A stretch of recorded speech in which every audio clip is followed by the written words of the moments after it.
আসসালামু আলাইকুম।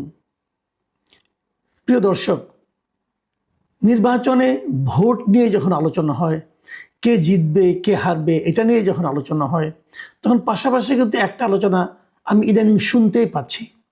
সেটা হলো এবারে নির্বাচনে মূল ইস্যুটা কি, মানে কিসের ভিত্তিতে মানুষ ভোট দিবে? প্রতিশ্রুতির ভিত্তিতে? মানুষ কোন প্রতিশ্রুতিটা শুনতে চায়? মানে আপনি এমন একটা প্রতিশ্রুতি দিলেন যে চাউলের দাম 10 টাকা হয়ে যাবে, যেটা নাকি শেখ হাসিনা একবার দিয়েছিলেন। আপনি প্রতিশ্রুতি দিলেন সবার বাসায় প্রয়োজনীয় খাদ্য সামগ্রী পৌঁছে যাবে, যেটা বাস্তবায়ন করা কোনো সরকারের পক্ষে সম্ভব কিনা আমি জানি না। আপনি প্রতিশ্রুতি দিলেন সবাই বিদ্যুৎ ফ্রি পাবেন। এর চেয়ে ভালো কিছু আছে? এর চেয়ে ভালো কিছু নাই। কিন্তু কথা হলো, এগুলি কি বাস্তবায়ন করা সম্ভব কিনা? এগুলোর পেছনে কত টাকা লাগবে? যত টাকা লাগবে তত টাকা এই সরকার সংগ্রহ করতে পারবে কিনা? বেতন বাড়ানোর প্রতিশ্রুতি দেওয়া হয়েছে, এবার অল পে কমিশন ঘোষণা করা হয়েছে, সবার সরকারি কর্মচারীদের বেতন ডাবল হয়ে গেছে। আগামীতে যে সরকার আসবে তারা কি সেই টাকাটার সংস্থান করতে পারবে? কোথেকে দেবে এই টাকা? কাজেই যে সমস্ত প্রতিশ্রুতির পেছনে অর্থের একটা সম্পর্ক আছে, সেগুলো নিয়ে বেশি আশাবাদী না হওয়াই ভালো। আমি বরং যেগুলির পেছনে অর্থের কোনো সরাসরি অর্থ বিনিয়োগের অথবা অর্থ সংগ্রহের অথবা অর্থ প্রদানের কোনো সম্পর্ক নাই, তেমন দু একটা ঘটনা বলি, যেগুলো নাকি আমাদের সাধারণ মানুষরা অর্থাৎ সাধারণ ভোটাররা সরকারের কাছ থেকে পেতে চায়। এখন সরকারে কে যাবে আমরা জানি না, সরকারি যেহেতু কে যাবে আমরা কনফার্ম না, সেহেতু যারা সরকারে যেতে চান সেই দলগুলোর কাছ থেকে পেতে চায়। সেগুলো যদি আমরা একটা তালিকা করি, আমরা বিভিন্ন সময় তালিকাগুলি তুলে ধরবো। আমি প্রথম যে বিষয়টা আছে আমার তালিকায় সেটা বলি, সেটা হচ্ছে দুর্নীতি। আমি দুর্নীতির অবসান চাই এবং আমার ধারণা দেশের প্রত্যেকটা মানুষ এই দুর্নীতি, ঘুষ, দুর্নীতি, উৎকোচ, স্বজনপ্রীতি এগুলোর হাত থেকে মুক্তি চায়। আমরা স্বাধীনতার পর থেকে, আমি আবারও বলছি, স্বাধীনতার পর থেকে এ পর্যন্ত এই দেশে যে বিষ বৃক্ষ আমাদের সমাজকে ধ্বংস করে দিয়েছে সেটা দুর্নীতি। কোনো সরকারের আমলেই দুর্নীতি একেবারে বন্ধ করা সম্ভব হয়নি। বন্ধ মানে কি? বন্ধের কাছাকাছিও নেওয়া যায়নি। দুর্নীতি যে মাত্রা, সেই মাত্রা যদি 100% হয়, 50%-এর নিচেও কেউ নামাতে পারেনি। এটাই বাস্তবতা, এটাই রিয়েলিটি। সেই বঙ্গবন্ধু শেখ মুজিবের আমল থেকে উনি কিন্তু দুর্নীতির বিরুদ্ধে অনেক কথা বলেছেন, আবার ওনার সরকার দুর্নীতিকে প্রশ্রয় দিয়েছে। আমরা পরবর্তীতে বিভিন্ন সরকার প্রধানের মুখে শুনেছি দুর্নীতির বিরুদ্ধে জিরো টলারেন্স, এবং দেখা গেছে ওনার আশেপাশে যারা আছেন তারাই দুর্নীতিতে এক একজন চ্যাম্পিয়ন হয়ে গেছেন। এগুলো আমরা দেখেছি। আমরা আর দুর্নীতি চাই না। দেখেন, আমি নিজেও মনে করি, আমি অনেক নাগরিকের সঙ্গে আলাপ করেছি, অনেকের সঙ্গে কথা বলেছি। আমি কিন্তু এখনও, আপনারা যারা আমাকে চিনেন জানেন, তারা জানেন আমি কিন্তু এখনও রাস্তা দিয়ে, ফুটপাথ দিয়ে হাঁটি, প্রচুর হাঁটি। আমি ফুটপাথের ক্ষুদ্র ব্যবসায়ীদের জিজ্ঞাসা করেছি তারা কি চায়। অনেকের সঙ্গে আমার এমনিও মানে টুকটাক কেনাকাটা করতে গেলে আমি জিজ্ঞাসা করি, আলোচনা করি। ফুটপাথের ব্যবসায়ীদের বক্তব্য হলো, ফুটপাথে বসতে তাদের আমি যে রেটগুলো পেয়েছি, প্রতিদিন 200 থেকে 300, 400 টাকা পর্যন্ত ফুটপাথের এই ক্ষুদ্র ব্যবসায়ীদের চাঁদা দিতে হয়। এই চাঁদা কে নেয় বলেন? কে নেয়? আগে আওয়ামী লীগ নিত, ছাত্রলীগ নিত, যুবলীগ নিত, স্বেচ্ছাসেবক লীগ নিত, এখন কে নেয়? এই চাঁদার শেয়ার কোথায় কোথায় যায় কে না জানে। যে কোনো একটা র্যান্ডম একটা ব্যবসায়ীকে ডেকে জিজ্ঞাসা করেন, কারওয়ান বাজারে যান, কারওয়ান বাজারে যারা কাঁচা ব্যবসায়ী আছে তাদের জিজ্ঞাসা করেন আপনাদেরকে চাঁদা দিতে হয় কিনা, জিজ্ঞাসা করেন, দেখেন সবাইকে চাঁদা দিতে হয়। কাকে দেয় সে বলবে, আপনাকে নাম বলবে। সেই লোকটা কে? সেই লোকটার বড় ভাই কে আপনারা জানেন, খোঁজ নেন। পুলিশ জানে, সরকার জানে, রাজনৈতিক দলগুলো জানে। থামান না কেন? আপনারাই তো নির্বাচনে জয়ী হতে চান, থামান না কেন? একটা কাঁচামাল, ধরেন আপনি একটা সবজি, সেটা বগুড়া থেকে ঢাকায় আসবে, আস্তে আস্তে কত জায়গায় সেই সবজির ট্রাককে থামানো হয় এবং চাঁদা নেওয়া হয়। আগে নিত শ্রমিক লীগ, স্বেচ্ছাসেবক লীগ, যুবলীগ, আওয়ামী লীগের বিভিন্ন পান্ডারা এক এক জায়গায় এক একজন নিত। এখনো থামায়, এখনো চাঁদা নেয়। কারা নেয়? লীগ গেছে, দল আসছে, নেয় তো, থামান না কেন? এই চাঁদা আর কেউ দিতে চায় না। যে কারণে কি হয়, 40 টাকায় সবজি বগুড়া থেকে কেনা হয়, ঢাকায় আসতে আসতে তার দাম হয়ে যায় 80 টাকা। তাহলে 80 টাকাতে যে কেনে, আপনি কিনেন, আমি কিনি, আমরাই কিন্তু চাঁদাটা আসলে দেই। কারণ যারা আমদানি করে, যারা ব্যবসায়ী, সবজি ব্যবসায়ী, তারা কিন্তু লস করে ব্যবসা করে না। যে চাঁদাটা দেয় তারা, সেই চাঁদাটা মুনাফা সহ আমাদের মতো প্রান্তিক গ্রাহকের কাছ থেকে তারা নিয়ে নেয়। আমরা এই চাঁদাবাজির অবসান চাই। পারবেন দিতে? তারেক রহমান বলেছেন দুর্নীতির টুটি চেপে ধরা হবে। শুনে আশাবাদী হয়েছি। পারবেন? বলেছেন, বলা সহজ, করে দেখান, এখনই করে দেখান। দেশে যত চাঁদাবাজি হয়, আমি যদি রাজনৈতিক দলের কথা বলি, রাজনৈতিক দলের যত চাঁদাবাজি হয়, আমি নিশ্চিতভাবে বলতে পারি, আপনিও খোঁজখবর নিয়ে দেখেন, তার বেশিরভাগ করে বিএনপি, তার অঙ্গ সংগঠন অথবা বিএনপির নামধারী ব্যক্তিরা। খোঁজ নেন, থামান, থামিয়ে দেখান যে আপনি টুটি চেপে ধরতে পারেন। তাহলে তো মুখের কথা থাকবে এবং এটা আপনাকে ডুবাবে। আমি বললাম, ইলেকশন এটা ফ্যাক্টর হয়ে দাঁড়াবে, আগামী নির্বাচনে এটাই ফ্যাক্টর হয়ে দাঁড়াবে। বিভিন্ন উপজেলা পর্যায়ে যান, জেলা পর্যায়ে যান, আগের সমস্ত ব্যবসা বাণিজ্য আওয়ামী লীগের দখলে ছিল। জাস্ট একটু তাকিয়ে দেখেন তো, সেই ব্যবসাগুলি কোথায় চলে গেছে, কাদের দখলে গেছে, একটু তাকিয়ে দেখেন। যারা দখলে নিয়েছে তারা কি ব্যবসার মালিক ছিল?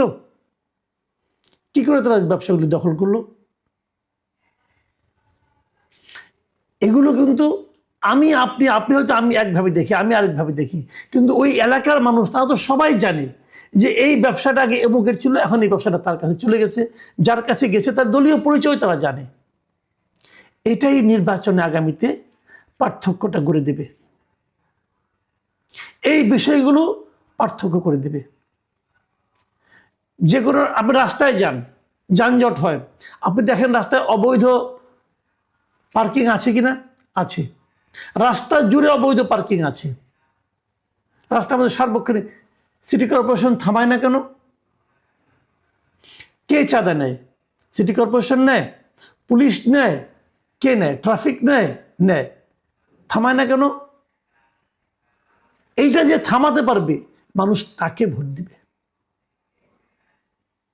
এবং সেই থামানোর নমুনাটা যে দেখাতে পারবে, দেখাতে হবে নমুনাটা, যে আমি দেখাচ্ছি, যে দেখাতে পারবে, মানুষ যাকে মনে করবে যে এই লোকটা ক্ষমতায় গেলে এটা থামাতে পারবে, তাকেই মানুষ ভোট দিবে। এটাই রিয়েলিটি। আমি মাঠ পর্যায়ে ঘুরেছি, অনেকের সঙ্গে কথা বলেছি। আমি যেটা বললাম এটা আমার ব্যক্তিগত অভিজ্ঞতা থেকে বললাম। আপনারা আলাপ করে দেখেন, নিজেদের চামচাদের সঙ্গে আলাপ করেন না। আপনার আশেপাশে যারা আছে তারা আপনাকে খুশি করার জন্য কথা বলে।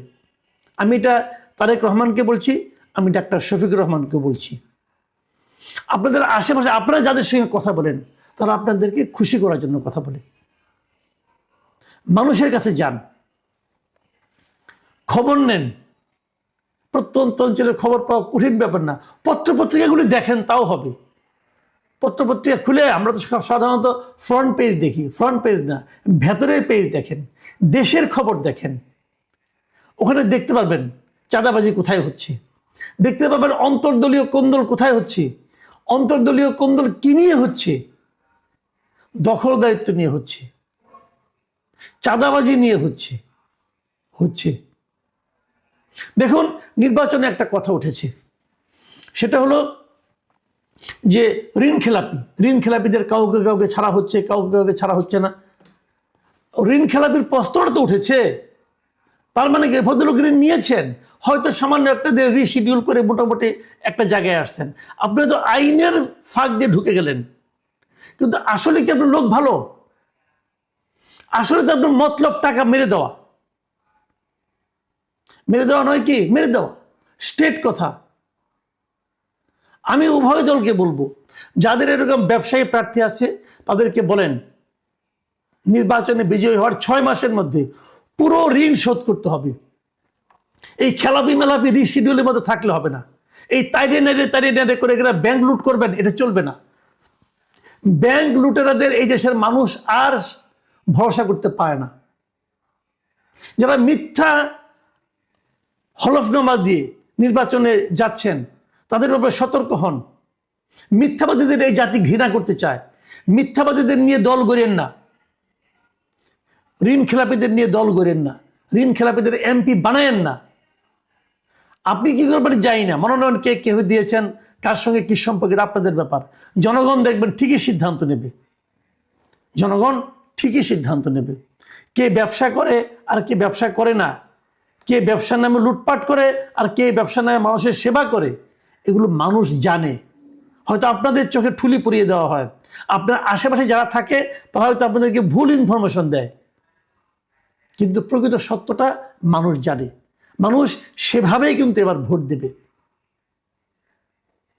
আমি মনে করি কেবল নির্বাচনটা না, নির্বাচন পার হওয়ার পরও, নির্বাচনটা হয়ে যাওয়ার পরও একটা চ্যালেঞ্জ থাকবে। যারা নির্বাচিত হবেন, যারা সরকার গঠন করবেন, তাদের কাছে আমার রিকোয়েস্ট, এমনভাবে দুদককে পুনর্গঠন করেন যেন সরকারি দলের এমপিদেরকে, তারা সরকারি দলের লোককে এবং চাকরিরত সচিব টচিবদের পর্যন্ত দুর্নীতি তারা একটা তাদের বিরুদ্ধে মামলা করতে পারে, বিচার করতে পারে। যদি এমনভাবে দুদককে গঠন করতে পারেন তাহলে কেবল দুর্নীতি কমবে। আর তা না হলে দুর্নীতি থেকে যাবে। দুর্নীতি যতদিন থাকবে ততদিন পর্যন্ত সাধারণ মানুষের অবিশ্বাস রাজনৈতিক নেতৃবৃন্দের প্রতি, রাজনৈতিক দলের প্রতি থাকবে। এবং আমার ধারণা দুর্নীতিটাই এবারের নির্বাচন আসন্ন। দর্শকের কথা অনুষ্ঠানে আপনাদের সকলকে আমন্ত্রণ জানাচ্ছি। আজকে আমরা প্রথম যে কমেন্টটা পড়ব সেটা লিখেছেন সুহানা ভ্লগস, ঢাকা। সামনে নির্বাচন, কিন্তু তারপরও বিএনপির নেতাকর্মীদের চাঁদাবাজি ও হুমকি ধামকি থামছে না। বিএনপির পাতি নেতাদের নিয়ন্ত্রণ করুন। এরা যাকে তাকে হুমকি ধামকি দিচ্ছে। 12 তারিখের পর ধর্মু বিএনপির পাতি নেতাদের অতি উৎসাহী সমর্থনের কারণে ভোট কাটা যাবে। এই যে মন্তব্যটা আমি পড়লাম, এই মন্তব্যটা প্রথমেই পড়লাম যে আমার মনে হয় এই মন্তব্যটা আগামী নির্বাচনে আসলে কি ধরনের ফল হতে যাচ্ছে, অথবা মানুষ ভোট দেওয়ার সময় তাদের চিন্তায় কি ধরনের ঘটনাগুলি থাকবে সেটা বোঝা যাচ্ছে। আমি আশা করি এই বিষয়টা বিএনপির নেতৃবৃন্দ সিরিয়াসলি খেয়াল করবেন, না হলে মাসুল কিন্তু আপনাদেরকেই গুনতে হবে। সাথী আক্তার লিখেছেন, শুনেন, জামাত কেমন সেটা কোনো নারীর সাথে অন্যায় না হওয়া পর্যন্ত সে নারী। ওয়ালাইকুম আঙ্কেল, আমি মনে করি যারা বাংলাদেশের জন্মের পক্ষে ছিল না তাদেরকে আমরা কিভাবে ক্ষমতায় আনব। এই যে কয়েকটা মন্তব্য পড়লাম, এই সবগুলি মন্তব্য হলো জামায়াত বিরোধী মন্তব্য। মানে আগামী নির্বাচনে জামায়াত বিএনপি কেমন করবে, অথবা মানুষ কাদেরকে ভোট দিবে, জামায়াতকে না বিএনপিকে নাকি অন্য কোনো দলকে, এই সমস্ত বিষয় কিন্তু আমার আজকের অনেকগুলি মন্তব্যের মধ্যে আপনারা পাবেন। তো যে 3টা মন্তব্য এখন একটু আগে পড়লাম সেগুলো সবগুলি কিন্তু জামায়াতের বিরুদ্ধে। কেন তারা জামায়াতকে ভোট দেবে? নারীরা জামায়াত দ্বারা যতক্ষণ পর্যন্ত নিজেরা ভুক্তভোগী না হচ্ছে ততক্ষণ পর্যন্ত জামাতের প্রকৃত চরিত্রটা বোঝা যাবে না, এই যে কথাগুলি বলছে, এগুলি কিন্তু এক ধরনের অপিনিয়ন। আবার এর ঠিক উল্টো অপিনিয়নও কিন্তু আপনারা পাবেন, জামাতের পক্ষের অপিনিয়নও আছে। সেরকম কয়েকটা পলিটিক্স করেন যারা মানুষের কাছে ভোট চাইতে যান, তারা এই জিনিসটা মাথায় রাখবেন। ভোটের ব্যাপারটা এমনই, আপনি যদি ভোটারের কাছে না যান তাহলে ভোট পাবেন না। আপনি কত বড় দল, আগে কতবার ক্ষমতায় গিয়েছেন, এগুলি পাবলিক ভাই হিসাব করে না। পাবলিক হিসাব করে এখন আমার কাছে কে আসছে, এখন আমার সমস্যায় কে হাত বাড়িয়ে দিচ্ছে সেটা তারা দেখে। কে আমাকে ভোগান্তি স্বীকার করছে, কে আমাকে হুমকি ধামকি দিচ্ছে, তাদেরকে আমরা এড়িয়ে চলব। এই বিষয়গুলি কিন্তু যতক্ষণ পর্যন্ত প্রার্থী এবং প্রার্থীর পক্ষের লোকজন বিবেচনায় না নেবে ততক্ষণ পর্যন্ত তাদের পক্ষে ভালো করার সম্ভাবনা খুবই কম থাকবে। পরে মন্তব্যটা লিখেছেন মেড ফর মাইন্ড, লিখেছেন কলেজ বিশ্ববিদ্যালয়ের চিত্র বাস্তব চিত্র, অনলাইন নয়। মাসুদ ভাই এখনও 90-এর দশকে বাস করছেন, বিশাল জেনারেশন গ্যাপ রয়েছে। আমি কিন্তু আপনার সঙ্গে একমত ভাই। আপনি যে আমাকে বললেন না আমার সঙ্গে এখনও বিশাল জেনারেশন গ্যাপ আছে, এটা আমি স্বীকার করি। আসলেই আমার সঙ্গে জেনারেশন গ্যাপ আছে। আজকালকার যারা ইয়াং জেনারেশন তাদের সঙ্গে আমার একটা বড় গ্যাপ আছে, কারণ আমরা অনেক কিছুই বুঝি না। যেমন আমি আমার বোধ বুদ্ধি দ্বারা বুঝি না যে কিভাবে মেয়েদের হলগুলোতে জামাত বিজয়ী হয়। কিন্তু আমি যেটা বুঝি না সেটাই যে সত্য নয় তা তো নয়। মেয়েদের হয়তো জামাতের শিবিরের লোক ছেলে মেয়েরা তো জিতেছে, তাহলে নিশ্চয়ই আমি যে শিবিরকে দেখেছি, আমি যখন ছাত্র ছিলাম তখন আমি যে শিবিরকে দেখেছি, আমি শিবিরের যে ক্যারেক্টার দেখেছি, নিশ্চয়ই শিবিরের ক্যারেক্টার অনেক চেঞ্জ হয়ে গেছে। নাহলে মেয়েরা তাদেরকে সমর্থন করবে কেন? আমি যখন স্টুডেন্ট ছিলাম তখনকার শিবিরদেরকে মেয়েরা সমর্থন করতো না, এখন করে। অথবা উল্টো দিকে ভাবলে হয়তো আমি তখন যে সমস্ত মেয়েদেরকে দেখেছি এখনকার মেয়েদের চিন্তা ভাবনাও চেঞ্জ হয়ে গেছে, হতেই পারে। কারণ নতুন যে জেনারেশন, নতুন যে যুগ, এখনকার যে জেনারেশন গ্যাপ, বিশাল জেনারেশন গ্যাপের মধ্যে পড়ে গেছি। এটা আমি যদি না বুঝি তাহলে আমার উপর রাগ করেন না, আমি আমার মতো করে বলি। কিন্তু আমার এই যে না বোঝাটা, এটাও আমি স্বীকার করি। আপনার মন্তব্যের জন্য আপনাকে অনেক ধন্যবাদ জানাচ্ছি। মোহাম্মদ রৌফ লিখেছেন জামাত শিবির সোশ্যাল মিডিয়ায় শক্তিশালী হওয়ার কারণ হচ্ছে বর্তমান সরকার সম্পূর্ণভাবে জামাতের নিয়ন্ত্রণে। জামাতের বিরুদ্ধে কোনো কমেন্ট করলে বা কোনো বিরুদ্ধে কোনো নিউজ প্রচার করলে যেটা জামাতের বিরুদ্ধে যায় এগুলো ডিলিট করে দেওয়া হয় পরবর্তীতে। কিন্তু অপরদিকে বিএনপির বিরুদ্ধে যত রকম অপপ্রচার মিথ্যাচার আছে তারা করে যাচ্ছে, কোনো কিছু ডিলিট হয় না। সরকার সম্পূর্ণভাবে জামাতকে সার্ভিস দিয়ে যাচ্ছে 5 আগস্টের পর থেকে।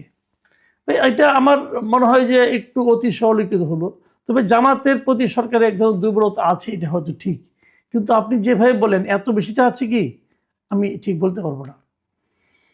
এরপরে মন্তব্য লিখেছেন কামারুল, তিনি বলেছেন যিনি বলেছেন আমি জামাত করি না তবু জামাতকে ভোট দিব, উনি হলো আসল জামাত। এটাই হলো জামাতের চক্রান্ত। তারা অনেকেই কমেন্ট করে সাধারণ মানুষ সেজে, যাতে মানুষ মনে করে সাধারণ মানুষ জামাতকে ভালোবাসে। দেখেন এই মন্তব্যটা আমি পড়লাম এই কারণে যে আসলে এই ধরনের ঘটনা কিন্তু ঘটছে। অনেকগুলো আমি কমেন্ট পাচ্ছি, অনেক ধরনের রিপোর্ট পাচ্ছি। অনেকে বলছে বিভিন্ন রিক্সাওয়ালা, রিক্সা যারা চালক আছেন, তারপরে আপনি সিএনজি চালক আছেন, তাদের মধ্যে নাকি এক ধরনের জামাতের ইনভেস্টমেন্ট কাজ করছে, যে তারা ওখানে বসে সাধারণ মানুষের মতো করে জামাতের পক্ষে এক ধরনের প্রচারণা চালাবে। এখন এরকম অন্য অন্য জায়গায় যদি হয় তাহলে আমি অবাক হব না, কাজে এরকম হতেই পারে। তবে এই সব কিছুকে আমি নির্বাচনী কৌশল হিসাবেই বিবেচনা করব। আব্দুল্লাহ আল মামুন লিখেছেন 5টা বিশ্ববিদ্যালয়ের নির্বাচনের ফলাফল তো অনলাইনে হয় নাই, আর ভোটের পার্থক্য দেখেন। ছাত্রদল নিজ কর্মীদের সবার ভোট পেয়েছে কিনা সন্দেহ। জগন্নাথে তো শোনা যায় রাকিব ছাত্রদল প্যানেলে থাকার কারণে হেরেছে, স্বতন্ত্র হলে জিতত। অনেক জনপ্রিয় নাকি ক্যাম্পাসে। আর বিএনপি বা ছাত্রদল মানুষের মন জয় করার মতো কিছু করেছে কি লাস্ট 10-15 বছরে, যা দেখে তরুণ প্রজন্ম তাদেরকে পছন্দ করবে? দেখেন খুব ভ্যালিড একটা কোশ্চেন কিন্তু মিস্টার আব্দুল্লাহ মামুন করেছেন, যে আপনি সেটাই পাবেন আপনি যা করবেন। উনি প্রশ্ন করেছেন যে গত 10-15 বছরে বিএনপি অথবা ছাত্রদল তারা কি মানুষের মন জয় করার মতো তেমন কিছু করেছে? এখন বিএনপি তো বলবে যে আমরা তো দৌড়ের উপর ছিলাম, আমরা কখন করব। হয়তো ছাত্রদলও একই কথা বলবে। কিন্তু প্রশ্ন হলো দৌড়ের উপর তো জামাতও ছিল।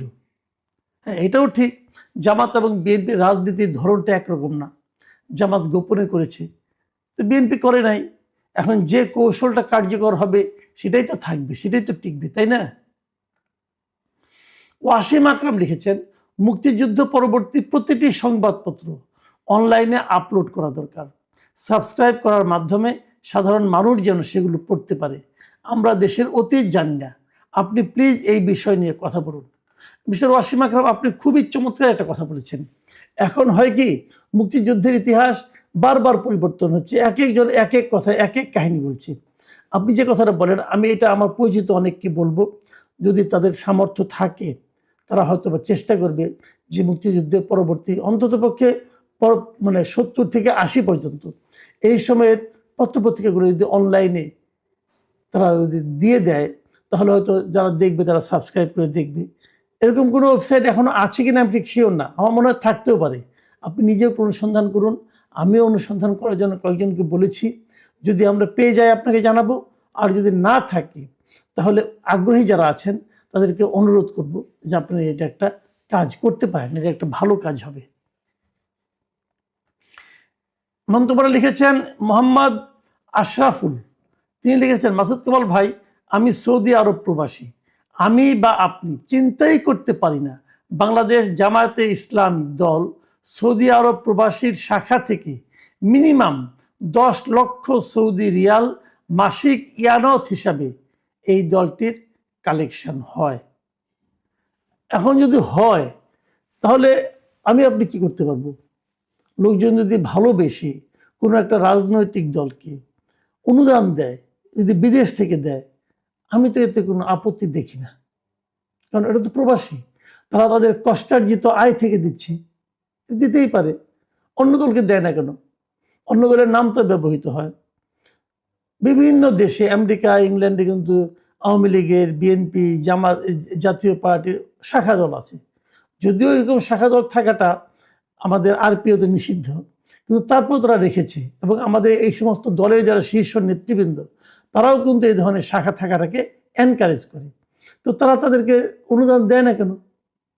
এখন তারা দেয় না, জামাত ইসলাম দেয়, এটা নিয়ে তো কোনো ঝামেলা করার কিছু নাই। তারা দেয়, দিবে। আপনি যদি আপনার প্রিয় দলকে দেন, কেউ তো না করবে না। মিজান লিখেছে, ইসলামী শাসন তো তুর্কিতে আছে, সবাই শুধু আফগানিস্তান আর ইরানের কথা কেন বলে? হ্যাঁ, এটা কিন্তু খুব সুন্দর কথা বলেছেন। ইরানে এবং আফগানিস্তানে ইসলামী শাসন থাকার ফলে কি অবস্থা হয়, এই উদাহরণটা আমরা প্রায়ই শুনি, কিন্তু তুর্কির উদাহরণ শুনি না। তবে তুর্কিতে যে একদমই পুরো ইসলামী শাসন তাও কিন্তু বলা যাবে না, তারপরেও এখানে আংশিক ইসলামী শাসন আছে। হয় কি, যার যেটা সুবিধা সে সেটা বলে। যারা ইসলামী শাসনের সমালোচনা করতে যায় তারা খারাপ উদাহরণগুলি দেয়, যারা প্রশংসা করতে যায় তারা ভালো উদাহরণ দিবে, যেমন আপনি ভালো উদাহরণটা দিলেন। কাজেই এরকম ভাই চলতেই থাকবে, এটাই দুনিয়ার নিয়ম, যার যার সুবিধা অনুযায়ী কথা বলা। ফ্রি বাংলাদেশ লিখেছেন, জনাব মাসুদ কামাল ভাইকে আমার পক্ষ থেকে অসংখ্য ধন্যবাদ। আপনি সবসময় সত্য কথা বলেন, কারণ বাস্তবে কিন্তু জামাতের কোনো ভোট নেই। জামাতে ইসলামের লোকজন অনলাইনে তাদেরকে সক্রিয় থাকে, তারা বিএনপির বিরুদ্ধে যত রকম অপপ্রচারে লিপ্ত। ইনশাল্লাহ এই অপপ্রচারের জবাব আগামী 12 তারিখের নির্বাচনের মাধ্যমে জনগণ দিয়ে দিবে। তারপরে জামাতের রাজনীতি চিরতরে কবর রচিত হবে ইনশাল্লাহ। বিএনপির বিজয় সুনিশ্চিত। দেশনেত্রী বেগম খালেদা জিয়াকে যারা ভালোবাসে তারা অবশ্যই ধানের শীষে ভোট দিবে। আর যারা বাংলাদেশের স্বাধীনতা, সার্বভৌমত্ব বিশ্বাস করে না, তারা এই বিশ্বাসঘাতক জামাত ইসলামকে ভোট দেবে। বোঝাই যাচ্ছে এটা বিএনপির কোনো একজন কট্টর সমর্থক অথবা কর্মী লিখেছেন। ভাই, একটা কথা আমি বলি, এই যে আপনি বলেছেন না যে 12 তারিখে জনগণ রায় দিয়ে দিবে, হ্যাঁ দিবে। জনগণ কি রায় দেয় দেখেন আগে। আর তারপর দ্বিতীয় কথাটা হলো, আপনি ধরেই নিয়েছেন বিএনপি জিতবে, যেহেতু কোনো সমস্যা নেই। তারপরে জামাতের রাজনীতি চিরতরে কবর দিতে চাচ্ছেন, যে এইটা বলেন না। এইটা বলেন না এই কারণে যে কোনো রাজনীতিকে কবর দেওয়ার দায়িত্ব কিন্তু আরেকটা দলের এরকম ভাবে নয়। নির্বাচনে জিতলে আপনি অন্যদের রাজনীতিকে কবর দিয়ে দিবেন, এটা ঠিক হবে না। তার রাজনীতি তাকে করতে দেন, আপনার রাজনীতি আপনি করেন। জনগণ ঠিক করবে কোনটা ঠিক কোনটা বেঠিক। আমি নিজে আগেও বলেছি, এখনো বলি, আমি কিন্তু কোনো রাজনৈতিক দলকে নিষিদ্ধ করার পক্ষে না। এই যে আওয়ামী লীগকে স্থগিত করা হয়েছে, আমি এটা পছন্দ করি না ভাই। আমি কোনো রাজনৈতিক দলকে নিষিদ্ধ করার পক্ষে না। নিষিদ্ধ করবে জনগণ। জনগণ যদি কোনো দলকে প্রত্যাখ্যান করে, ফিরিয়ে দেয়, তাকে গ্রহণ না করে, সেটাই হবে সেই রাজনৈতিক দলের নিষিদ্ধ করার ক্ষেত্রে সবচেয়ে কঠিন কাজ। সেই কাজটা জনগণকে করতে দেন, কাউকে জোর করে নিষিদ্ধ করার চেষ্টা করেন না। আরাফাতুর রহমান লিখেছেন, মাসুদ কামাল ভাই, আমরা কুয়েত থেকে ভোট দিচ্ছি, প্রতিটা খাম বাংলাদেশে 200 টাকা করে নিচ্ছে। সরকার এইটা কেমন উদ্যোগ নিল যে আমাদের টাকা দিয়ে ভোট দিতে হচ্ছে, তারপর কালকে পরশু বলবে পোস্টাল ভোট হবে না। তাহলে কি ওরা আমাদের টাকা ফেরত দিবে, নাকি আমরা যে কাজ বাদ দিয়ে ঘন্টার পর ঘন্টা লাইনে দাঁড়িয়ে কাজ ফেলে শ্রম দিচ্ছি সেগুলো ফেরত দিতে পারবে? এমন অথর্ব কেমনে হয় ইলেকশন কমিশন? ভাই, ইলেকশন কমিশন অথর্ব তো হয়ে গেছে, এখন কেমনে হয় এটা বলে আর কি করবেন বলেন? আমি তো শুরু থেকেই বলছি যে এই ইলেকশন কমিশনকে আমার কাছে যোগ্য মনে হয় না। তারা এই পোস্টাল ব্যালট নিয়ে যা করলো, এর চেয়ে অযোগ্যতার প্রমাণ আর কি থাকতে পারে বলেন? তারা তো এটা করেছে, কেউ তো কিছু বলেও না। এরপরে কমেন্ট লিখেছেন বিদিশা বর্মন। তিনি লিখেছেন, আমি একজন ভারতীয়, আপনার পেজটি দীর্ঘদিন ধরে ফলো করছি, আপনি নিরপেক্ষভাবে খবর পরিবেশন করেন, এই জন্যই আপনার খবর শুনি। আপনাকে অনেক অনেক ধন্যবাদ, এভাবেই চালিয়ে যান। সর্বশেষ যে কমেন্টটা পড়ব সেটা লিখেছেন মিস্টার খলিলুর রহমান। তিনি লিখেছেন, ভাই, যদি হাঁ ভোট জয়ী হয় তাহলে দেশের 12টা বাজবে। এই কমেন্টটা যে শেষ করছি, কিন্তু ওনাকে একটা কথা বলি, আবার অনেকে কিন্তু এ কথাও বলছে যদি না ভোট জয়ী হয় তাহলে দেশের 12টা বাজবে। আসলে যে দেশের কিভাবে কেন 12টা বাজবে বলা বড় কঠিন। আবার অনেকে বলবে হা ভোট না ভোট, এই ভোটের আয়োজন করেই নাকি দেশের 12টা বাজিয়ে দেওয়া হয়েছে। জানি না ভাই কখন 12টা বাজে আর কখন কয়টা বাজে। আপনারা ভালো থাকবেন, আপনারা আরও মন্তব্য লিখবেন, আমরা সেগুলি পড়ার চেষ্টা করব। একটা কথা বলে শেষ করি, মন্তব্য বেশি বড় করবেন না, বেশি বড় করলে পড়া যায় না, অনেক বড় হয়ে যায় তো। আর মন্তব্য যেগুলি লিখবেন আপনার টু দ্য পয়েন্টে, কোনো একটা পয়েন্টে কোনো একটা বিষয় নিয়ে সরাসরি একটা বিশ্লেষণ করবেন। আমার সমালোচনা করুন, আমার কোনো আপত্তি নাই, কিন্তু গালাগালি করবেন না। গালাগালি করলে সমস্যা যেটা হয়, ওই গালাগালিগুলি আমি তো পড়তে পারি না। ভোট হচ্ছে আপনার আর আমার হাতে, কিন্তু চারিদিকে কি শুনতেছি, আমেরিকা জিতাই দিতেছে জামাতে ইসলামকে, পাকিস্তান জিতাই দিতেছে জামাতে ইসলামকে, ভারত জিতাই দিতেছে বিএনপিকে, এরকম কথাবার্তা চারিদিকে। কিন্তু ভোট তো আমাদের হাতে। বিদেশ থেকে কেউ কি পারবে জিতাইতে? আসলে পারবে। কিভাবে পারবে জানেন? আমাদের 1.5 কোটি ভাই বোন আছে এই প্রবাসে, আমাদের দেশে 1.5 কোটি ভাই বোন প্রবাসে আছে। ওনারা এই প্রবাস থেকে না যাকে সাপোর্ট দিবে তারাই এবার ক্ষমতায় আসবে। এটা একটা সোজা অঙ্ক। হ্যাঁ, 2 এ 2 4, আবার পাশাপাশি রাখলে 2 আর 2 22 হয়ে যায়। এটা সেই 22-এর হিসাব। দেখেন, প্রতিটি প্রবাসী ভাইয়ের সঙ্গে বা বোনের সঙ্গে বাংলাদেশের একটা পরিবার জড়িত। প্রত্যেকটা পরিবার আপনি একটু কল্পনা করেন তো, 4 থেকে 5 জনের কম আছে, আরো বেশি। তারপরে তো আছে আত্মীয় স্বজন, বন্ধু বান্ধব। এখন বউকে যদি বলে এক প্রবাসী ভাই, এই শোনো, তোমাকে কিন্তু আমি আর মেকআপের টাকা পয়সা দেবো না যদি জামাতে ভোট না দাও, দুষ্টামি কইরা যদি বলে, ওই বউ কি বলবে? না না, আমি জামাতে ভোট দেবো, তুমি আমার মেকআপের টাকা পাঠাও, বলবে না?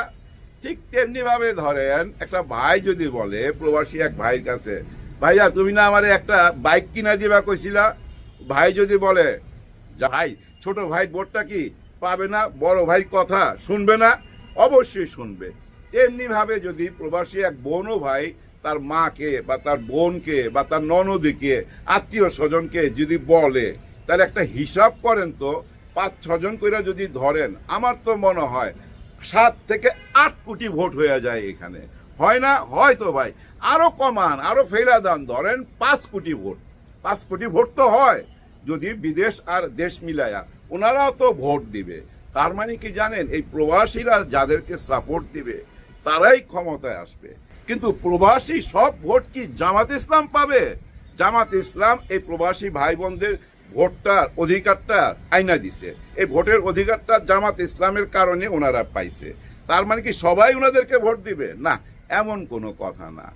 বিএনপির প্রচুর মানুষ আছে ভাই, হ্যাঁ বিদেশে আমরা দেখছি না, এগুলো অনলাইনই তো দেখা যায়, এই বিদেশিরা বিএনপিকে তো ভোট দিবে। কিন্তু এখন একটা প্রশ্ন দেখা দিচ্ছে, এই ভোটটা পাবে কিনা। কারণ এখানে মাঝপথে একটা বিরাট ঘটনা ঘটা গেছে, যেটা ঘটা উচিত হয় নাই। এর আগে তো একটা ঘটনা ঘটছে পোস্টাল ভোট নিয়ে, যে পোস্টাল ভোট আমরা চাই না, কেন এই পোস্টাল ভোটের মাধ্যমে জালিয়াতি হচ্ছে, এটাকে আবার নতুনভাবে করা হোক, এরকম একটা দাবি তো নির্বাচন কমিশনারের সামনে যায় তুললো তারা, তাই না? তিনটা দাবির মধ্যে এটা একটা দাবি ছিল না? নিশ্চয়ই ছিল। কিন্তু এই ঘটনাতে, এই দাবিটা তোলাতে বিদেশি ভাই বোনরা কি খুশি হয়েছে? আপনারাই বলেন। নিশ্চয়ই খুশি হবে না। হায় হায়, আমাদের ভোটের অধিকার দেখি কায়রা নিতে চায়। কারণ ওই যে পাপিয়ার কথাগুলো তো কেউ ভুলে নাই। ম্যাডাম পাপিয়া যেভাবে বিভিন্ন ইন্টারভিউতে বিভিন্ন চ্যানেলে যায়, যেভাবে প্রবাসী ভাই বোনদেরকে ধোলাই করে, ওই ধোলাইয়ের কারণে ওই ভোটটা কি ওদিকে যাবে? নিশ্চয়ই যাবে না। মানুষ কষ্ট পায় তো ভাই, কথাতে কষ্ট পায়। আমরা ভোট দেবো, আপনার কি অসুবিধা? উনি দাবি তুলছে কি ওনারা কি কোনোদিন পুলিশের বাড়ি খাইছে? ওনারা কি কোনোদিন দৌড়ানি খাইছে? বিদেশ থেকে দেশের টাকা পাঠাইতেছে, টিনের ঘর আসছিল ওইটারে পাকা করতেছে। চিন্তা করেন। অথচ এই দেশটা চলে কিভাবে ভাই? এই রেভিনিউসের টাকা দিয়া চলে, আমাদের গার্মেন্টসে যে ভাই বোনরা কাজ করে তাদের টাকা দিয়া চলে, তাই না? কিন্তু ওগুলো বলার সময় কোনো হুঁশ থাকে না, কোন কথায় কে কষ্ট পাবে ওইটা মনে রাখে না। ওই যে চোখ থেকে যদি পইরা যায় আর উঠা দাঁড়াইতে পারে না, ওই গল্পটা জানেন না? নিশ্চয়ই জানেন। দেখেন, একটা মানুষ যদি চার থেকে 5 তলা উপর থেকেও পইরা যায় নিচে, ওই মানুষটা কিন্তু চিকিৎসা নিয়ে আবার উঠা দাঁড়াইতে পারে। কিন্তু এই 5 ফিট থেকে, এই যে 5 ফিট আমি দাঁড়ায় রয়েছি, এই চোখ থেকে যদি পইরা যায়, মানে এই মন থেকে যদি পইরা যায়, ওই মানুষটার, এই মানুষটার কাছে কোনোদিনই দাঁড়াইতে পারবে না। কারণ আমার ঘৃণার কারণেই তো তুমি নিচে পইরা গেছো। আর ওই ঘৃণাটা কেন নেবেন আপনারা?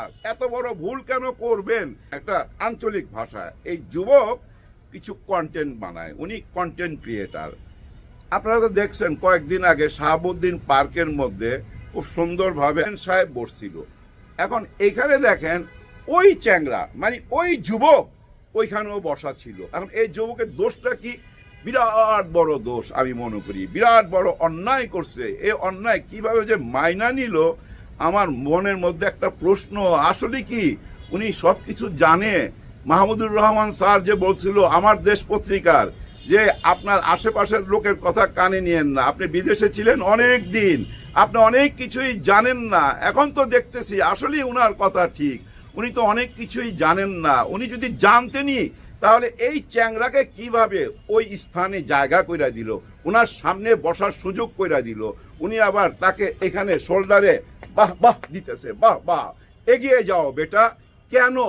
ওই ছেলেটা তো বলছে যে এই যে প্রবাসে পোস্টাল ভোটগুলা যে দিতেছে, যারা এই ভোট দিবে জামাতে ইসলামকে, তারা তাদের মা বোনকে জামাতের ভাইরালও হয়েছে। এইটা কি উনার চোখে পড়ে নাই, নাকি চোখে পড়তে দেওয়া হয় নাই? ওই যে মাহমুদুর রহমান স্যার বলছে না যে আপনি অনেক কিছু কানে যাবে না, অনেক ঘটনা আপনি দেখেন নাই যেহেতু আপনি বিদেশে ছিলেন। ওইটাই তো সত্য। আমার বিশ্বাস, আমার একদম 100% বিশ্বাস, উনি না যায় নাই ওনার সামনে বসার সুযোগ কইরা দিছে। উনি তো দেয় নাই, ওনার লোকজন কইরা দিছে। উনাকে যখন পিঠ চাপড়াইতেছিল, ওনার শোল্ডারে যখন বাহাবা দিতেছিল, তখন তো ভাই বুক ভাঙ্গা চুরা চুরমার হয়ে যাইতেছিল। কাদের জানেন? প্রবাসী ভাই বোনদের।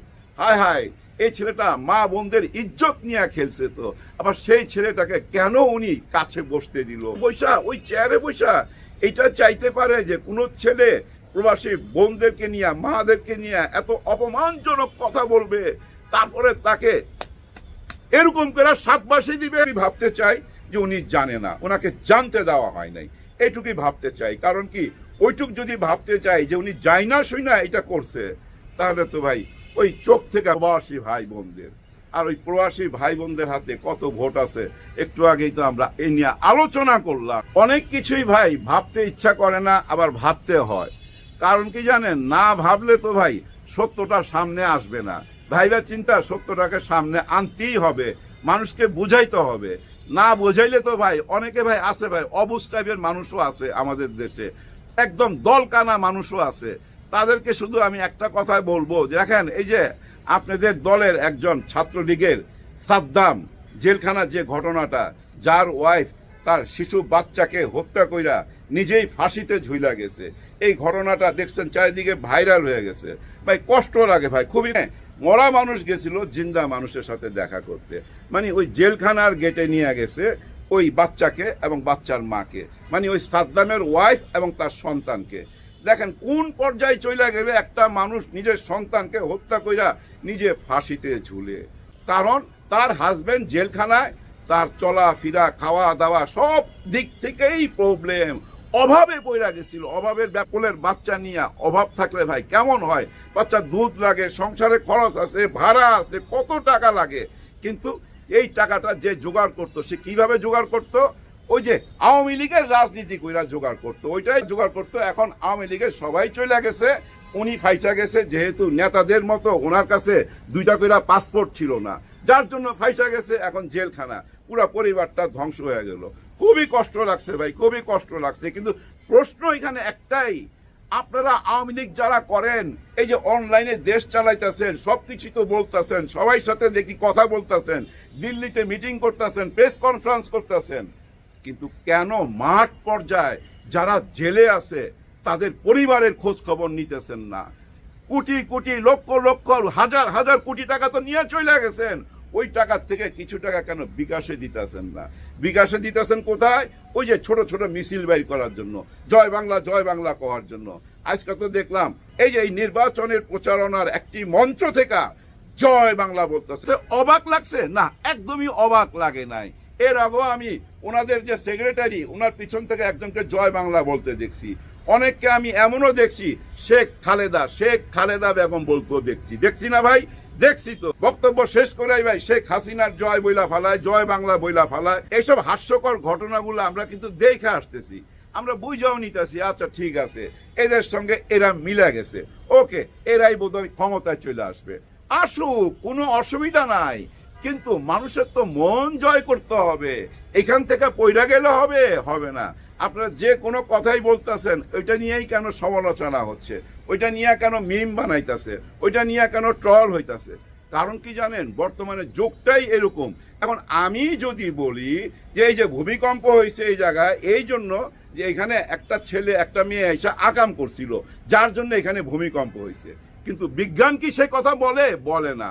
কিন্তু যারা বিজ্ঞান নিয়ে লেখাপড়া করছে, এখন তো শিক্ষার হার অনেক, তারা কিভাবে নিতেছে, তারা বলতেছে আহায় উনি এটা কি বললো, এইটা উনি কোন ফতুয়া দিল, যার জন্য ওনার নামের আগে মুফতি লাগাই দিতেছে, ট্রল করা হইতাছে। এইটা উনি বুঝতেছে কিনা বা ওনার আশেপাশের মানুষ বুঝতেছে কিনা আমি জানি না, নাকি ওনারে বুঝতে দেওয়া হচ্ছে না, নাকি আসলে উনি না বুঝার ভান করতেছে। আবার এমনও হইতে পারে কিছুটা দিশাহারা হইতে পারে। কারণ কি জানেন, লেভেল প্লেইং ফিল্ড তো কইরা দিছে ডক্টর ইউনূস স্যার, এখন খেলেন। কিন্তু খেলতে গেলে আরেকটা প্রবলেম আছে, মাঠ যতই সমান হোক, বাতাস যেদিকে থাকে সেদিকে কিন্তু বল যায়, এটা মনে রাখতে হবে। মনে করেন একটা গোলকিপার এদিকে, একটা গোলকিপার এদিকে, এদিক থেকে যারা এদিকে গোল দিবে তারা কিন্তু একটু প্রবলেমে পড়বে, কারণ বাতাস এদিকে। আর এদিক থেকে যারা এদিকে গোল দিবে তাদের সুবিধা, বলটা মারার লগে লগে ওই বাতাসও একটু হেল্প করবে গোল হওয়ার জন্য। বাতাস তো ঘুরা গেছে, বাতাস এখন এই জামাতে ইসলামের দিকে না, বুঝছেন? অবাক হয়ে যাইতেছে। ওই যে গানের কথার মধ্যে লেখছে না, খেলা চলছে কোন লেভেলে, ওই কোন লেভেলে দেখেন। আমি একটু আগে দেখলাম একদল তরুণ পিঠের মধ্যে ব্যাগ নিছে, আর ওই ব্যাগের পিছনে এরকম ভাই বিরাট বড় একটা স্ক্রিন, আর ওই স্ক্রিনের মধ্যে দেখাইতেছে গত এই 15-16 মাসের ইতিহাস, 16 মাসের ইতিহাস তুলে ধরতেছে। এই ইতিহাসের মধ্যে যত অপকর্ম হয়েছে, কে কি মারছে না মারছে এগুলার মুখে আনতে চাই না, কারণ ওই চান্দাবাজ কথাটা মুখে আনলেই না ভাই অনেকেই খেপা যায়, অনেকে রাগ করে। চান্দাবাজ কথাটা এমন এক জায়গায় চলে গেছে, এখন চান্দাবাজ আর রাজাকার এই দুইটা শব্দকে পাশাপাশি রাখেন, দেখবেন সবচেয়ে ঘৃণিত এই চান্দাবাজ, রাজাকার ঘৃণিত না। রাজাকার মানি এখন মানুষ বুঝা নেয় জয়ের স্লোগান, রাজাকার মানি একটা জোশ চলে আসে, কি যে আমার রাজাকার কইলি, এই পর্যায়ে নিয়ে ঠেকাই দিছে। মানুষের মন চেঞ্জ হয়ে যায় ভাই। হ্যাঁ, মানুষ যেটা দেখে ওইটা আবার ভাবে। আপনার ধ্যান ধারণা আমার উপরে চাপায় দিবেন পারবেন না। আমি যত কথাই বলি, যত গলাবাজি করি ভাই, আমি আপনারা জোর করে কিছু বুঝাইতে পারুম না। দেখেন আজকে একটা দেখলাম, একজন ফকির মানুষ, ফকির আর ভিখারি। ফকির আর ভিখারির মধ্যে কিন্তু একটা তফাৎ আছে। ভিখারি কারা জানেন? যাদেরকে আমরা এই সমাজ থেকে কোনো রকম হেল্প করি না, দূর দূর করি, মানে তার পাশে আমরা দাঁড়াই না, এই সমাজের মানুষ দাঁড়ায় না, এই দুনিয়ার মানুষ দাঁড়ায় না, সে হইল ভিখারি। আর ফকির হইল সে যে এই সমাজকে কোনো গণ্যই করে না, সমাজকেই সে ত্যাগ করে, এই দুনিয়াটাকেই সে ত্যাগ করে, সে হইল ফকির। তেমনি এক ফকির, আমার মনে হইল উনি ফকির, উনি ভিখারি না। কারণ কি জানেন? উনি একটা চরম সত্যি কথা বলছে। সেটা কি জানেন? আমাদের আল কোরআনে লেখা আছে না জাকাতের ব্যাপারে? দেখেন, এই জাকাত যদি বড় লোকরা দেয় তাহলে কিন্তু আর কোনো ভিখারি থাকে না, কোনো ফকির থাকে না। কিন্তু আমরা কি সবাই জাকাত দেই না? কিছুদিন আগে জামাতে ইসলাম বলছিল যে আমরা এই জাকাত নিয়ে আসবো বাইরে থেকে, বিদেশ থেকে আমরা জাকাত নিয়ে আসবো। যতগুলো ইসলামিক কান্ট্রি আছে না ভাই, ওদের জাকাতের যে ফান্ড আছে, ওই ফান্ড থেকে যদি টাকা আনেন, আমাদের যে জাতীয় বাজেট হয় না, ওই বাজেটের অর্ধেক টাকা আনতে পারবেন প্রতি বছরে। এরকম একটা ফান্ড রয়ে গেছে সারা পৃথিবীতে সমস্ত মুসলমান দেশগুলোতে। সেই টাকা যে আমাদের দেশে আসে নাই তা না, কিন্তু ওই গরিব পর্যন্ত পৌঁছায় নাই, ওই ভিখারি পর্যন্ত পৌঁছায় নাই, ওই ফকিরের হাতে যায় নাই। ওই টাকাটা নেতারা মাইরা দিছে। আজকে দেখেন, একজন ওই ফকির বলতেছে জামাতে ইসলামকে আমি ভোট দিব। তখন ওনাকে ওই পাশে থেকে জিজ্ঞাসা করছে কেন ভোট দিবেন? উনি বলছে যে জামাত ইসলামকে ভোট দিলে ফকির আর ফকির থাকবে না, ভিখারি আর ভিখারি থাকবে না, কারণ ওনারা জাকাতের টাকা আমাদের হাতে দিবে। আমাদের দেশের ধনীরা জাকাতের টাকা তো দেয় না, ওনারা ওই জাকাতের টাকা আদায় করে আনবে, বিদেশ থেকে জাকাতের টাকা আনবে, আমাদেরকে আর ভিক্ষা করতে দিবে না। দেখছেন চাওয়া পাওয়ার হিসাবটা কোন জায়গা গিয়ে ঠেকছে?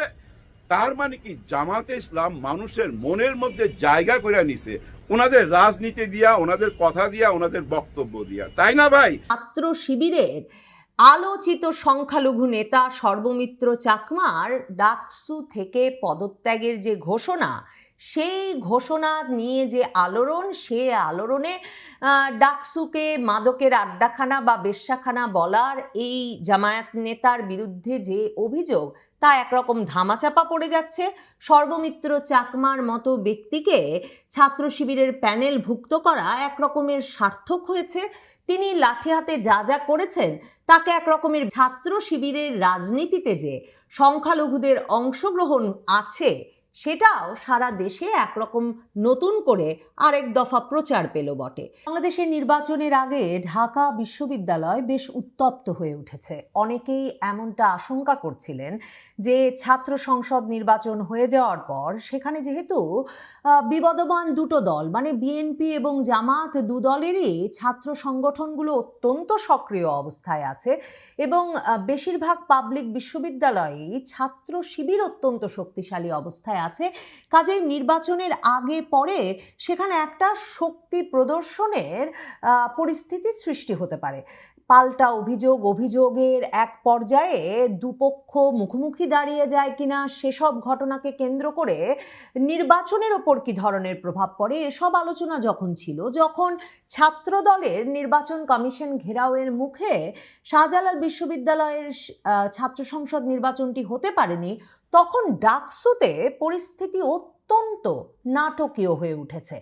ছাত্র শিবির তাদের সংখ্যালঘু প্রার্থী হিসেবে ডাকসু নির্বাচনে যে ব্যক্তিকে মনোনয়ন দিয়েছিলেন, সর্বমিত্র চাকমা, এবং যিনি খুব স্বাভাবিকভাবেই ছাত্র শিবিরের প্যানেল থেকে এই নাম, এই পরিচয় নিয়ে নির্বাচনে অংশ নেবেন বলে ঘোষিত হওয়ার পর থেকেই শিরোনামে আছেন, এবং তারপর ডাকসু সদস্য হিসেবে নির্বাচিত হওয়ার পর তার নানা রকম কার্যক্রমে ক্রমাগত শিরোনাম হয়েছেন।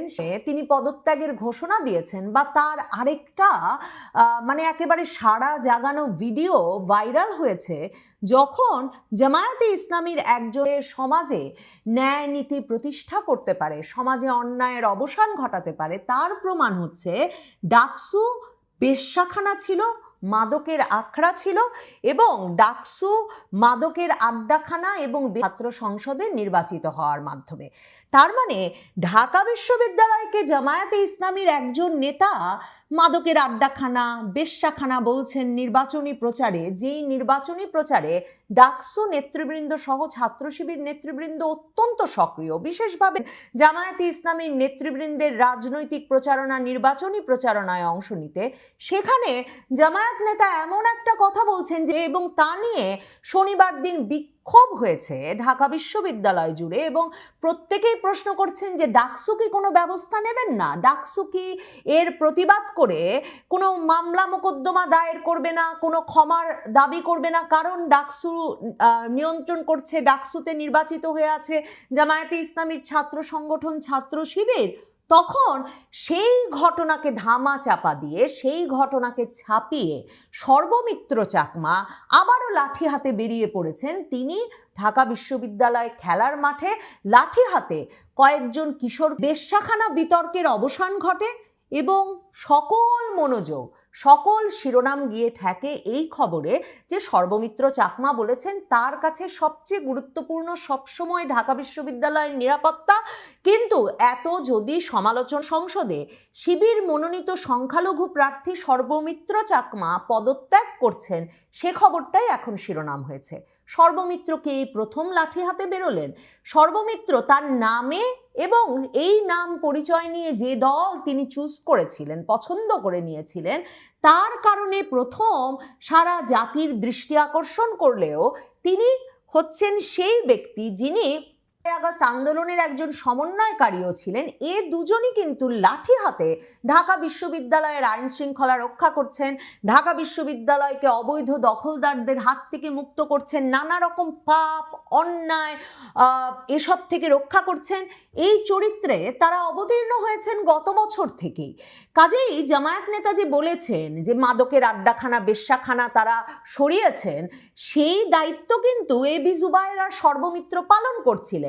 গত নভেম্বরে এইরকম ভিডিও ছবি একের পর এক ভাইরাল হয় যে লাঠি হাতে বিভিন্ন জায়গায় তারা বৃদ্ধ হকারকে ওঠাচ্ছেন কিংবা অন্য কোনো হকারকে ওঠাচ্ছেন, কাঠের টুকরা দিয়ে এভাবে পেটাচ্ছেন ভবঘুরে মানুষকে, যে সেই ব্যবসায়ী হকার বা কোনো দোকানি, ভ্রাম্যমান দোকানি কিংবা হকার, তাদের অনেক ক্ষেত্রে রক্তপাত হচ্ছে। অনেক ক্ষেত্রে সর্বমিত্র ছাত্রে বাড়ি দিয়ে দিয়ে বলছেন যে এরকম বাড়ি যদি তোমার গায়ে এখন দেই তাহলে কি হবে, মানে এসব কিন্তু আলোচনায় ছিল এবং তখন এক দফা সমালোচনা হয়েছে। মজার ব্যাপার হচ্ছে সর্বমিত্র চাকমার নামের কারণেই এমন একজন ব্যক্তি যে তিনি ছাত্র শিবির নেতা বটে, তিনি যখন লাঠি হাতে ঢাকা বিশ্ববিদ্যালয়ে চারদিকে মাদক চলছে, বিভিন্ন অপকর্ম চলছে, কাজেই তাকে আর এবি জুবায়েরকে লাঠি হাতে সেগুলো দমনে বের হতে হবে বলে তারা যখন নানাজনকে অপসারণ করছিলেন ঢাকা বিশ্ববিদ্যালয় ক্যাম্পাস থেকে, তখন লোকের মাথায় সর্বমিত্র চাকমা একাই 100 হয়ে উঠেছেন। এবি জুবায়েরও কিন্তু তার চেয়েও অনেক বেশি রক্তারক্তি কাণ্ডের ভিডিও প্রকাশ করেও এতটা খ্যাতি পান নাই। এমনকি এবি জুবায়ের শিক্ষকদের ধাওয়া দিয়েছেন, ফ্যাসিবাদের দোসর শিক্ষকদেরকে প্রায় মানে কেউ করতে পারেনি। আর অন্যদিকে শিবির নেতাদের সুবিধা হয়েছে যে নামের কারণে সর্বমিত্র চাকমার যেসব মানে এসব কাণ্ডকীর্তি সেটা তার দিকেই ফোকাস করে। কখনোই ঠিক শিবির এ ধরনের মানে একটা ভয়ের রাজত্ব কিংবা এমন একটা শাসন ব্যবস্থা ঢাকা বিশ্ববিদ্যালয়ে কায়েম করতে যাচ্ছে সে আলাপটি কখনো কেন্দ্রে আসেনি। সর্বমিত্র চাকমার এবারের ভাইরাল ভিডিওটিতে তাকে দেখা যায় যে ঢাকা বিশ্ববিদ্যালয়ের কেন্দ্রীয় খেলার মাঠে একটা লাঠি আছে এবং তাতে দেখা যাচ্ছে বিশ্ববিদ্যালয়ের কেন্দ্রীয় মাঠের দক্ষিণ পূর্ব কোণায় ওই 30 জন কিশোর তরুণ যে দাঁড়িয়ে সারিবদ্ধভাবে কান ধরে উঠবস করছেন, সেই ঘটনাটি 6ই জানুয়ারির এবং সেই ঘটনাটির ভিডিও ভাইরাল হওয়ার পরে সর্বমিত্র চাকমা লিখেছেন এমন অনেক ঘটনা আছে অহরহ, প্রশাসনের কাছে আবেদন করলেও দেয়াল সংস্কারের ফাইল ফিরে আসে, বলা হয় বাজেট নাই, এদিকে প্রতিদিন আমাদের শিক্ষার্থীরা মোবাইল হারায়, মানিব্যাগ হারায়, সাইকেল হারায়, বারবার মানা করার পরেও এরা আসে, স্টাফদের ওপর ঢিল ছুঁড়ে পালায়। কাজেই শিক্ষার্থীদের জন্য এর চাইতে করার আর কি আছে? তিনি বলেছেন যে মানে শিক্ষার্থীদের নিরাপত্তা নিশ্চিত করার জন্য তাকেও তো কিছু করতে হয়, তাই না? কিন্তু ইন্টারেস্টিং ব্যাপার, 6ই জানুয়ারির এমন এক ভিডিও, সেটা প্রকাশ হলো একেবারে সেই দিন যেদিন বাংলাদেশ জুড়ে সংবাদপত্রগুলো সাহস করে বিভিন্ন কোনায় কোনায় ওইটুকু শিরোনাম অন্তত করেছিল যে জামায়াতের কর্তৃপক্ষ জামায়াত নেতার বক্তব্যের নিন্দা করেন এবং ঢাকা বিশ্ববিদ্যালয়ের নিয়ে কেন্দ্রীয় ছাত্র সংসদ নিয়ে বগুড়ার জামাত নেতা মোহাম্মদ শামীম আহসানের ওই বক্তব্যের প্রতিবাদে ঢাকা বিশ্ববিদ্যালয়ের একদল শিক্ষার্থী প্রতিবাদ সমাবেশও করেন রাজুক ভাস্কর্যের সামনে, এবং কুশপুত্তলিকা দাহ হয় বলেও কোনো পত্রিকা লিখছে।